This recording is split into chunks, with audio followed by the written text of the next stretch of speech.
I want to start by just asking you a little bit of what I just started the show with, which is Sure. mass text, which I'm sure you've heard of. It's been sent to allegedly hundreds of thousands of people across the country that happen to be black. And I don't know who sent it out, right? You don't know who sent it out. The FBI's put out a comment saying they're investigating. Wouldn't it go a long way if some of these MAGA dopes and even somebody like a Donald Trump went on Truth Social and said, this is horrible, I disavow, but they're not doing that, are they? We might get to the point, but all these are signals. All these are signs of what's to come. I want people to understand that there's going to be these little instances here and there as we march towards January 20th.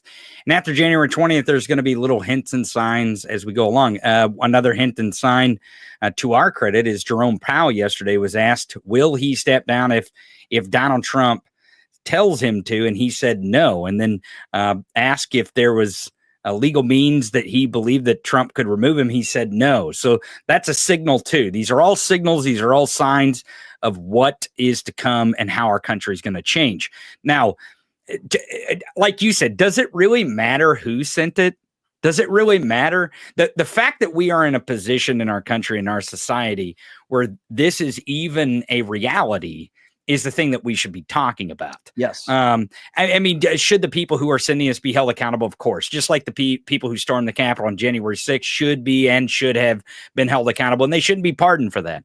The same way. But the discourse that we have to have is, why are we in this reality? What is causing us to be in this reality where this is a thing that is possible? Yeah, let's talk about that. You know, I had Don Lemon on yesterday and Ron Filipowski, and we were talking about a lot of those same issues. I think I want to pick your brain on this. Sure. I think there are a lot of different reasons why Kamala Harris lost. Let's start with her first, and then you could tell me your thoughts on whether you agree or not. But I think she was put up against the 8 ball only several months to make the case to the American people. I do put partial blame to Joe Biden, and I like Joe Biden. I thought he was a really good president. I have a lot of respect for him. But, you know, this decision needed to be made earlier, in my personal opinion.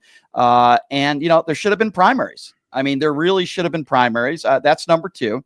Number 3, the messaging. Instead of talking about Project 2025, maybe just take the direct quotes of Donald Trump's promises and the things he says. I think if they focused more on that, that would have resonated with the American people. And then we go to the other side of it. And I stand by what I always say, which is his base of supporters. Not everybody that voted for Donald Trump, but his base of supporters are mostly made up of uneducated, ill-informed people, many of them bigots, racist, and I'm sorry, just not good people for the country.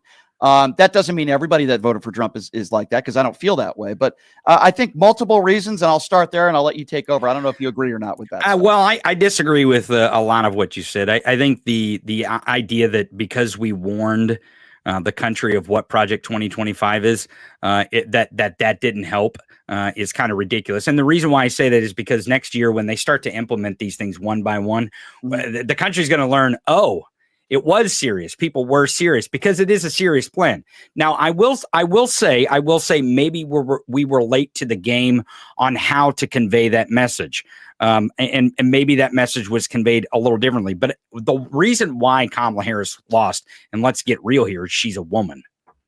I think that's a part of it. I don't disagree with you. Can I just go back to what you just said? Yeah, about, sure. Yeah. So I don't have a problem, in my opinion, with bringing up Project 2025. That's not my issue. And listen, I'm with you in the fact that, listen, he might try to implement some of this stuff. Right. So I don't disagree with bringing it up, like what you said. I didn't have a problem with that. What I kind of had more of a problem with is, I don't think Harris and the Democrats conveyed what Donald Trump has actually said, like his direct quotes. He's going to end the Ukraine war in a day. I guess on January 21st, the war is going to be over. I mean, you know, tax credits on Social Security. I mean, the promises that he has made to the American people, he will not fulfill.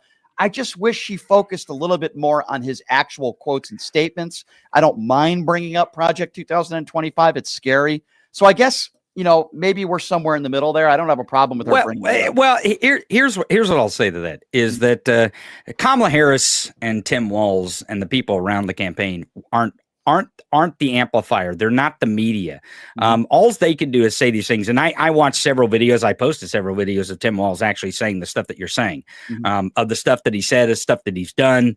And they would say it at rallies. They would say it at gatherings. He would say it in front of a microphone. Tim Walz did a really good job, I think, of articulating some of that stuff to what we would consider some of the normies out there. And what I mean by normies is like people who might actually vote for Donald Trump, and they had a chance to kind of sway that voter. What really happened was she's a woman, and this country does not want a woman to be a president of the United States. I agree. And those people didn't actually go because the votes that Trump has, he's got less votes now in this win than he had in his loss in 2020. How we lost this is people sat at home because she's a woman.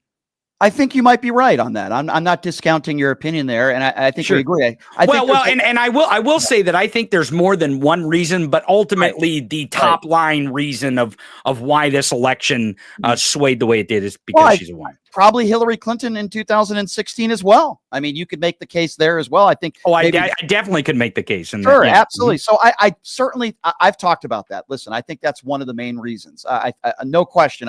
I agree with you there. But I also think that Joe Biden should have stepped aside earlier, and I thought that was a mistake. Now, so that's the other thing that I kind of have a disagreement with you there. And why would Joe Biden step aside as the president of the United States? Well, okay, so here's the deal, right? He had alluded to before that he would be a one-term president. He had made statements alluding to that. So that would be my first case there. Number two, the main reason why he stepped down, in my opinion, I know obviously he was pressured by Nancy Pelosi and maybe Barack Obama, but he had a horrible debate. It was a terrible debate. Sure.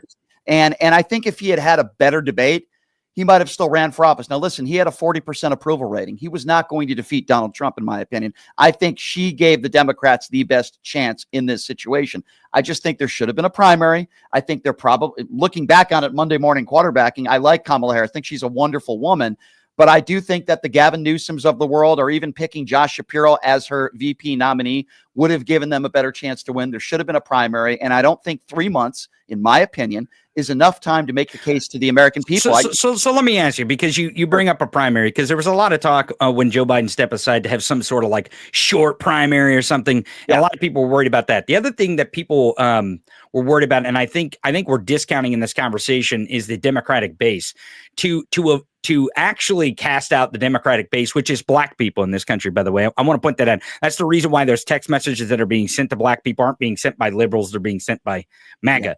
Yeah. But the Democratic base in this country is black people. And the Democratic Party knows that. Joe Biden knows that better than anyone. That's actually how he became the president of the United States. If we want to do a little bit of history here, Joe Biden had no money, and he was going to lose in Iowa in the 2020 primary. He went to South Carolina and won, and he won almost every state after that. He won almost all the black vote across the country. Mm-hmm. It's what made him win the nomination for the Democratic Party. Now, having said that, what you cannot do and what they could not do was skip Kamala Harris's vice presidential pick. And the reason why Harris was his vice president is because the Democratic base in this country is black people, and they wanted her to be vice president, and he obliged that, and he was very, very, very, very empathetic to that, and he made that happen.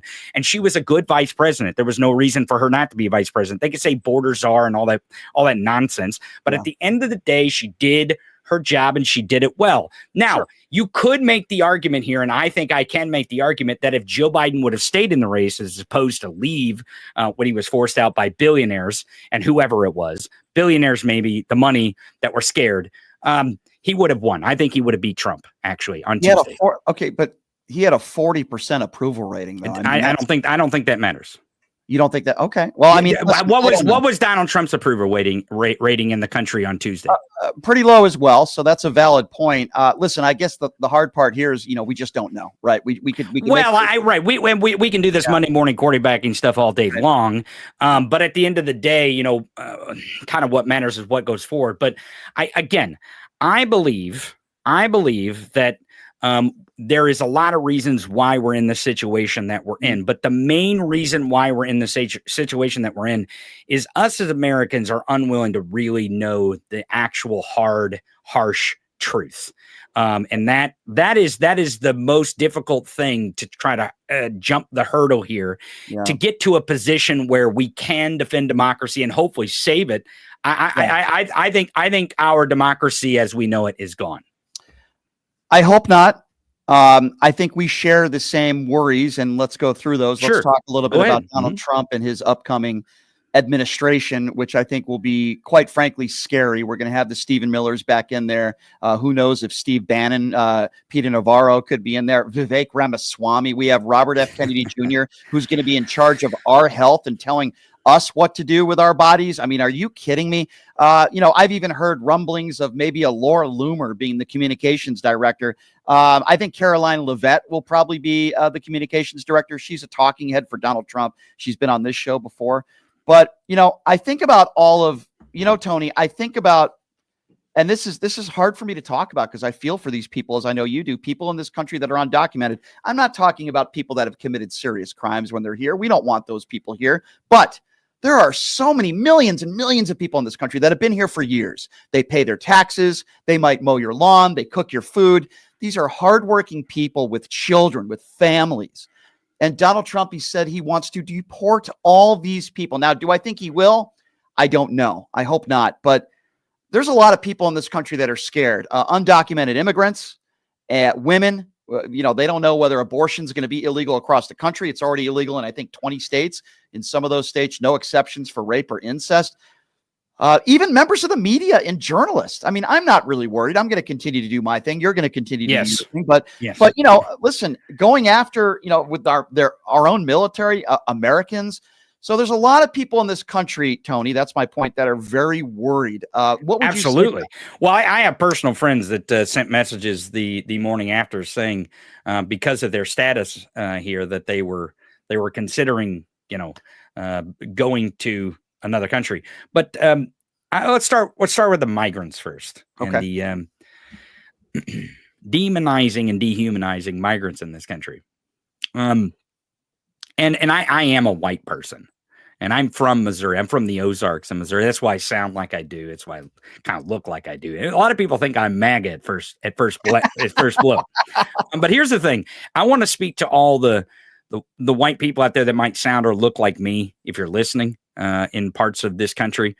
The reason why you go to the burger joint and there's lettuce and tomato on your burger, and the reason why there's a hamburger and it's healthy, it's inspected, is because of migrants and because of the government that we make up. We are the government that we protect.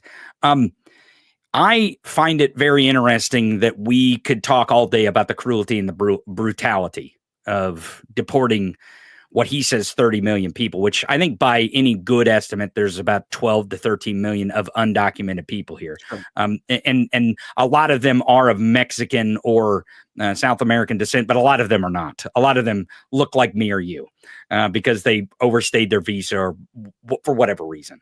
But the thing is, laying the cruelty and the brutality aside, just the economic ramifications of deporting 30 million people in our country is going to be catastrophic. Yeah.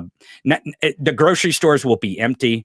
Your restaurants will not be able to serve food. They will close down early. Horrible for the economy. Right. Horrible. Right. But I want to give people a secondary imagination here of this, because we know who Trump is, right? We've watched him. We know who he is. This is not something that we have to guess on. The guy got into a garbage man costume and climbed into a trash truck. He pretended to work at McDonald's for 15 minutes. And I was really surprised. I was really surprised about that, but it kind of worked. But he is a reality TV star. He is producing WrestleMania in real life here for our country. Now, having said that, there is a possibility, especially with Susie Wiles as his chief of staff now that we know, and she's kind of the director of the WrestleMania and real life here. There is a possibility, there is a reality alternate to the brutal and the cruel reality of deporting 30 million, is that Donald Trump could lie. Because Donald Trump lies like we breathe, right? It is a very, very, very, very part of his personality. Now, here's what I'll say is that there is a chance that Donald Trump does what he did in his first administration, but he does it a little differently. Donald Trump in his first administration, if anyone is aware, he did a lot of workplace ICE raids. What that means is it's easier to get a hold of undocumented workers when they're all collectively in one place. One place that it would be is a workplace where they are all working because they provide labor to our country, which comes to your kitchen table and your plate. Right. Now, he didn't really advertise these. He didn't put a lot of media around it. He didn't be like, yeah, I'm rounding up the brown people. He didn't do that, but he can this time. He can this time, and he can lie about it. Yeah, go ahead. Add one thing to what you're saying, because I agree with everything you've just said. What's scary to me, there's a lot of things that are scary to me about this upcoming administration. But Tony, what's scary to me, and you alluded to that a little bit, is he's going to have nobody telling him he can't do anything. He's going to have free reign to pretty much do whatever he wants to do. He's going to have immunity. We know the way the Supreme Court decided in that case. He's not going to have anybody around him that say, no, Mr. President, that's not a good idea. Now, he did have a few people around him in his first administration that have since spoken at the DNC. They have not endorsed him, or they voted for Kamala Harris. But that's what really worries me more about this upcoming administration. He's going to have no parameters, no rule of law, for lack of a better term, and he's going to be able to do whatever he wants. And that's really scary to me, Tony. Well, and I think more scary to me is that people around him won't have guardrails, because he won't have guardrails, because let's face it, he's lazy. He doesn't like to work. We all know this. He doesn't like hard work. He doesn't like hard things. He doesn't want to be held accountable. So deporting 30 million people. Okay. And I want to give you a sense of this over a 4-year period. If he stays in for 4 years and not longer, Donald Trump would have to deport 20,000 people every single day for those entire 4 years. 20,000 people a day. Impossible. Well, you might say impossible, but it is, even if it were to be possible, Ryan, it is really hard work. It is something that Donald Trump does not do, is really hard work. He does not work hard. He avoids work. He avoids working hard. It is absolutely something that he does not do. So Donald Trump's personality traits that he possesses, that we know he possesses, might be the one thing that stalls and obstructs the ability for Project 2025 to come to fruition. And the reason why is because he's not going to want to work that hard. So it's going to take longer to accomplish these things unless he unleashes that immunity to his lieutenants and to his stormtroopers.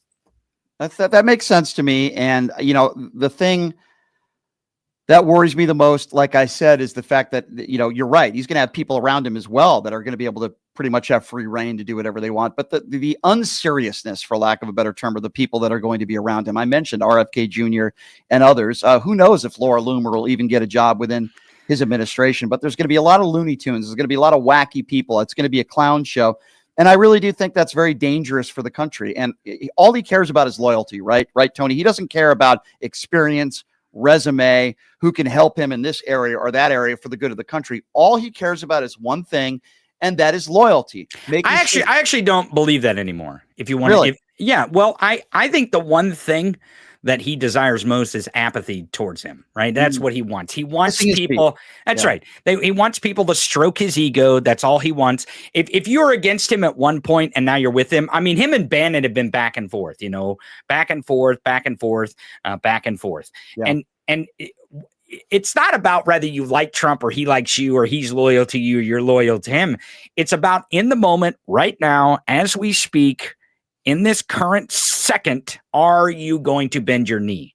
And if you're going to bend your knee in this second, he will love you. Another instance is Brian Kemp, the governor of Georgia. Yeah. He really did not like Brian Kemp for a long time. And then when he needed Brian Kemp to back him in Georgia so he can win Georgia, which he did, then he kind of bent the knee to Brian Kemp and gave him the ability to be unloyal.